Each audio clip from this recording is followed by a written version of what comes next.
Sabe, tem uma ideia no material que a gente analisou hoje que ficou martelando na minha cabeça. A de que decisões de arquitetura de software são, em grande parte, permanentes. São como tatuagens, né? Exato, como tatuagens no sistema. Dá para remover, mas o processo é caro, é doloroso e a marca sempre fica. Pois é. E o texto começa com uma frase muito forte, né? Diz que refatorar a arquitetura de um sistema em produção que processa 10 mil requisições por segundo não é o mesmo que reorganizar código em uma startup de 3 pessoas. Não, definitivamente não é. E é esse o nosso ponto de partida hoje. A gente vai explorar um pouco essas leis não escritas da arquitetura, sabe? Tentar entender como tomar essas decisões duradouras num cenário de total incerteza e por que, no fim das contas, o simples geralmente vence. Olha, essa analogia da tatuagem é perfeita, porque ela já nos joga no meio de uma tensão que, para mim, define a engenharia de hoje. É a briga entre a busca pela solução mais sofisticada disponível e a realidade nua e crua do negócio. Certo. Então a nossa conversa vai girar em torno de 2 arquétipos que os artigos apresentam, sabe? De um lado o pragmático, que defende com unhas e dentes soluções comprovadas, tipo um bom e velho monolito bem estruturado. O bom e velho monolito. Não ao que está no topo do Hacker News. Ok, vamos desempacotar isso então. O material chama a primeira grande ideia de primeira lei, quando o moderno mata a verdade do negócio. E a pergunta que fica é, por que tantas equipes pulam de cabeça em microserviços ou Kubernetes tão cedo? É a grande questão. O artigo dá um exemplo que eu achei genial. Uma empresa SaaS B2B, com 50 clientes e uma rede social com 5 milhões de usuários lendo o mesmo blog de arquitetura. Sinto uma gigante da tecnologia. Isso. E chegando à mesma conclusão. É óbvio que para pelo menos uma delas, essa conclusão está perigosamente errada. Com certeza. E para evitar isso, os textos sugerem 3 perguntas críticas que vão ser o nosso guia aqui. E a primeira pergunta é a mais direta e talvez por isso mesmo a mais ignorada. Qual é o seu verdadeiro gargalo hoje? Hoje. Exato. Não amanhã, Exato. não daqui a 6 meses, não na sua projeção mais otimista. Hoje, agora. O material é muito enfático nisso. Se os clientes não estão reclamando de latência, você não tem um problema de performance que justifique uma arquitetura distribuída. Certo. Se as equipes conseguem conversar e entregar software, você não tem um problema de acoplamento que justifique quebrar tudo em serviços. Tem uma frase ali que, para mim, resume tudo. Claro, o sênior que vale a pena é aquele que consegue dizer não sabemos se isso será um problema, então não vamos resolver agora. É a disciplina de resistir à tentação de resolver problemas imaginários. Nossa, essa disciplina é muito rara. Lembro de um projeto em que a equipe passou meses otimizando um endpoint de busca que já respondia em 200 milissegundos. Claro. Eles queriam baixar para 50. Ninguém nunca tinha reclamado. Enquanto isso, o fluxo de cadastro de novos usuários era confuso, lento e era ali que a empresa perdia dinheiro. Eles estavam otimizando a coisa errada por pura vaidade técnica. É o clássico. E isso se conecta perfeitamente com a segunda pergunta, que é uma dose de realismo, né?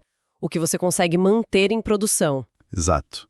E essa é a pergunta que separa os engenheiros dos arquitetos. Porque microserviços, por exemplo, não são só código. É uma mudança operacional brutal. Você precisa de observabilidade sofisticada. E o que isso significa na prática? Significa ter tracing distribuído para seguir uma requisição através de 5, 10 serviços diferentes. Significa ter login centralizado e correlacionado. Significa ter métricas e alertas para cada componente. Os artigos são muito claros. Se sua equipe tem 3 pessoas, você não consegue manter isso. Não é uma questão de ser bom ou ruim. Não, é sobre capacidade. Ao escolher uma arquitetura complexa demais para sua equipe, você não está sendo inovador. Você está plantando a semente de um futuro burnout operacional. Então não é só sobre instalar uma ferramenta como o Jaeger ou Prometheus, é ter gente que saiba interpretar aqueles dados e agir sobre eles 24/7. É uma disciplina inteira, não um item no checklist. Aqui o quadro geral se revela. Alguns erros são baratos. Escolher a biblioteca de front-end errada é chato? É. Mas é contornável. Você reescreve uma parte do sistema. Certo. Agora, escolher a arquitetura fundamental errada, isso é quase permanente. O material dá um exemplo ótimo. Uma startup que escolhe um monolito em Python, porque a equipe domina Python, contra a outra que escolhe Go com microserviços porque leu que Go escala melhor. Mas ninguém na equipe tem experiência real. Exato. A segunda equipe não está enfrentando uma batalha, ela está enfrentando duas ao mesmo tempo. Aprender uma nova linguagem e todo o ecossistema dela e lidar com a complexidade de sistemas distribuídos. O custo de errar essa escolha não é só técnico, é existencial. A empresa pode morrer por causa da lentidão e dos problemas que ela mesma criou. Esse ponto do custo existencial é pesado. E me parece que é justamente por medo desse custo que o material faz uma defesa tão forte de algo que, para muitos, virou quase um palavrão na indústria, o bom e velho monolito. A ideia de que o monolito não é um fracasso, mas sim uma decisão estratégica. Exatamente. E é uma defesa muito necessária. As vantagens de um monólito, bem estruturado, e essa parte é crucial, são imensas no início. Por exemplo, Primeiro, depurar um problema é trivial. O erro acontece, você tem uma stack trace completa, num único lugar. Você não precisa virar um detetive de logs distribuídos. faz sentido. Segundo, você tem transações ACID de verdade. Quer salvar um pedido e atualizar o estoque. As duas operações acontecem juntas ou nenhuma acontece. Ponto. Não precisa de padrões complexos como sagas ou lidar com consistência eventual, que é uma fonte infinita de bugs sutis. E o deploy? E terceiro, o deploy é ridiculamente simples. Um build, uma imagem, um deploy. Deu problema? Um rollback. É previsível. Mas e o argumento da agilidade? A grande promessa dos microserviços não é justamente que equipes pequenas podem se mover mais rápido de forma independente? Pois é. Essa é uma das grandes falácias. A promessa só se cumpre quando a sobrecarga de gerenciar a complexidade distribuída é menor do que o problema de comunicação entre as equipes. E o material argumenta que esse ponto demora muito mais a chegar do que as pessoas pensam. Entendi. O erro é olhar para a Netflix ou para o Google e querer aplicar a solução deles sem ter o problema deles. É como comprar um carro de Fórmula 1 para ir ao supermercado na esquina. É caro, ineficiente e você provavelmente vai bater. É uma ótima analogia. O LinkedIn, como o texto menciona, escalou por anos com um monólito antes de sequer pensar em quebrar. Eles esperaram o problema se tornar real. Isso nos leva à segunda lei dos textos. A arquitetura não é uma linha de progresso linear, do primitivo monólito ao evoluído microservício. Ok. Essa ideia de separar por contexto de negócio faz muito sentido na teoria. Mas na prática, como uma equipe evita que o serviço de pedidos, por exemplo, não se torne ele mesmo um novo monólito gigante bagunçado? Ótima pergunta. É aqui que a disciplina de modelagem de domínio, o famoso Domain Driven Design, entra em cena. A separação não é só organizacional. Ela precisa ser refletida em contratos claros entre esses contextos. Como assim? O carrinho não pode simplesmente acessar o banco de dados do catálogo. Ele consome uma API bem definida que o catálogo expõe. Essa API é o contrato. Entendi. O que é fascinante nessa abordagem é que ela força a conversa sobre o negócio. A razão da separação fica explícita. Não é porque é a moda, mas porque o time de marketing precisa evoluir o catálogo sem quebrar o checkout. Certo? E o material critica a outra abordagem, a técnica. Critica duramente. A ideia de criar um serviço de autenticação separado, por exemplo. Eles chamam isso de acoplamento disfarçado. Acoplamento disfarçado, gostei do termo. Por quê? Porque você pega uma funcionalidade que é transversal, que todo mundo precisa, e a isola num ponto de falha único. Se o serviço de autenticação cai, o sistema inteiro para. Nossa, é verdade. Qualquer mudança trivial nele, como adicionar um novo campo, vira uma crise que exige coordenação entre todas as equipes. Você não removeu o acoplamento, você só o moveu para a rede, que é um lugar muito mais frágil e difícil de depurar. Você trocou um problema por outro pior. Exato. Trocou um acoplamento de código, que o compilador pega, por um acoplamento operacional, que só aparece às 3 da manhã. E isso parece ter tudo a ver com a quarta lei que os textos exploram, a ilusão de escalabilidade em 2 anos. É a síndrome de construir para um futuro que talvez nunca chegue. Exatamente. É o clássico da superengenharia. São os microserviços para uma demanda que nunca se materializa, enquanto o concorrente com um monólito simples e rápido rouba seus clientes. Ou aquele banco NoSQL. Isso. O banco de dados NoSQL escolhido pela flexibilidade de esquema, que vira um pântano de dados inconsistentes e um gargalo de performance quando o negócio amadurece e o esquema se define. E o Kubernetes. É o cluster Kubernetes que ninguém na equipe sabe depurar de verdade quando um problema de rede intermitente aparece.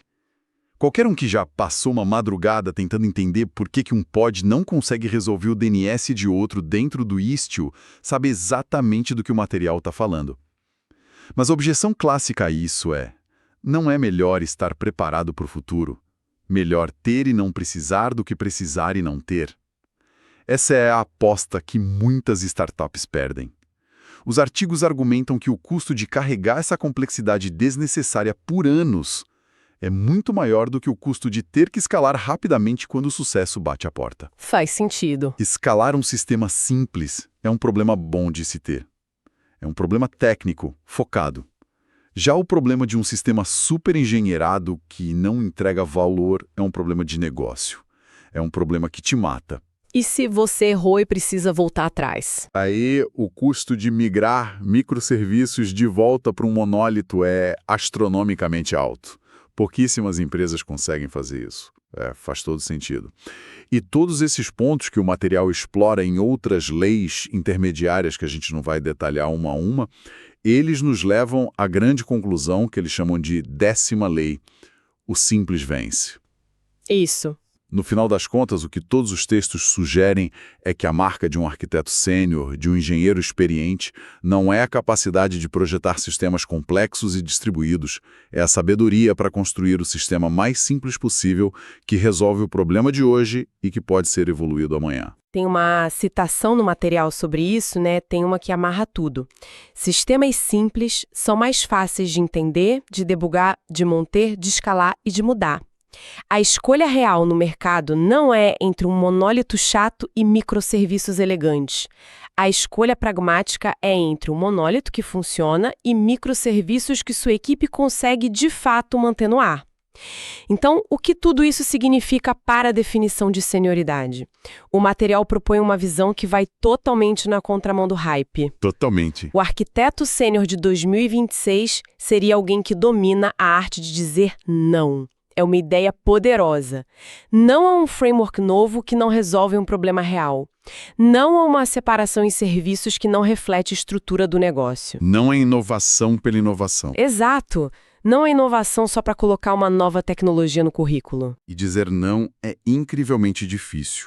Exige capital político, confiança e a habilidade de argumentar com base no valor para o negócio, não em dogmas técnicos. É fácil ser um engenheiro que diz sim para tudo que é novo e brilhante. É muito mais difícil ser aquele que questiona. Qual problema exatamente estamos tentando resolver com isso? E qual é o custo operacional dessa decisão daqui a um ano? Essa, segundo o material, é a verdadeira senioridade. E eles fecham com uma provocação, né? Sim, uma provocação que é impossível não citar. Essa é a diferença entre um sênior de verdade e alguém que leu um blog de startups do Vale do Silício. É uma frase de efeito, mas resume bem a discussão. Uma visão de senioridade baseada em disciplina e entrega de valor, não em complexidade. Isso levanta uma questão importante para a gente pensar. Se a simplicidade é a marca da senioridade e a complexidade acidental é tão perigosa, como um profissional ou uma organização encontra o equilíbrio? Boa pergunta. Como se permite a experimentação com novas tecnologias, que é vital para se manter relevante, sem cair na armadilha de construir catedrais caríssimas para problemas que ainda não existem? Onde fica a fronteira entre a prudência pragmática e a estagnação tecnológica? Uma excelente pergunta para deixar no ar. A tensão entre explorar o novo e executar com o conhecido.